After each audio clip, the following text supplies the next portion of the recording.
Kumusta mga bata? Handa na ba kayo sa ating aralin ngayon? Tara, simulan na natin. Istorye, tagapaghubog ng mga individual sa mga tahanan at komunidad. Ang pagharap sa mga kahingian ng makabagong mundo ay magiging napakahirap para sa mga kabataan kung walang magtataguyod sa kanila. At dito papasok ang papel ng pamilya. Dapat matutuhang pahalagahan ng mga kabataan ang kanilang pamilya. Dapat nilang tandaan, dapat nilang mahalin at kalingain ang kanilang pamilya. Dapat nilang matutuhang pahintulutan ang kanilang mga pamilya na mahalin at kalingain sila. Sa huli, mapagtatanto ng mga kabataan na ang pagmamahal na ibinuhos nila sa kanilang mga pamilya ay isang katunayan sa hinaharap kapag nagkaroon na sila mismo ng kanilang sariling pamilya. Ang bawat tao ay ipinanganak sa isang pamilya. Una niyang mararanasan sa pamilya kung paano mahalin at magmahal. Istorye, sa wikang Griego, may 4 na salitang nag-uugnay sa salitang pagmamahal. Tara at alamin natin ito. Simulan na natin. Ang una ay ang eros. Ito ang salitang ugat ng mga salitang erotic na pagmamahal. Ito ang uri ng pagmamahal ng isang lalaki sa kanyang kabiyak o pagmamahal ng isang babae sa kanyang kabiyak. Ito ang uri ng pagmamahal na umiiral sa pagitan ng magkasintahan. Ito ang uri ng pagmamahal na ipinagdiriwang tuwing araw ng mga puso.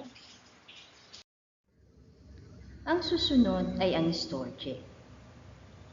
Ito ang uri ng pagmamahal na tumutukoy sa ating pagmamahal para sa miyembro ng ating pamilya. Sa sino mang miyembrong may kaugnayan sa atin sa pamamagitan ng pagkabigkis ng dugo, pagkabigkis ng batas.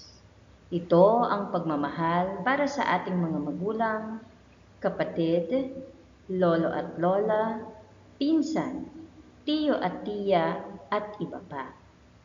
Kapag nasa hustong gulang at nag-asawa ka na, ito ang pagmamahal na iiral sa pagitan mo at ng iyong mga biyenan. Ang ikatlo ay ang pilos. Ito ang uri ng pagmamahal na umiiral sa pagitan ng magkakaibigan. Hindi ito ang friend zone na uri ng pagmamahal. Sa pilos, pinipili mong mahalin ang mga tao tulad ng isang pamilya. Kahit na wala naman kayong kaugnayan at kahit na hindi ka naman umiibig. Ang ika-4 ay ang agape. Ito ang pagmamahal na walang hinihinging kapalit. Ito ang pagmamahal na makikilala sa ganap na pagbibigay sa sarili.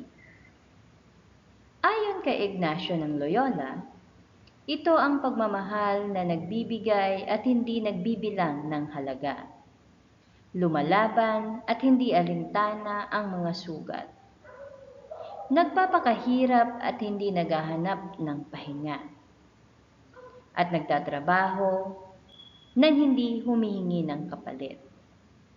Ito ang uri ng pagmamahal na walang hinihinging anumang kapalit.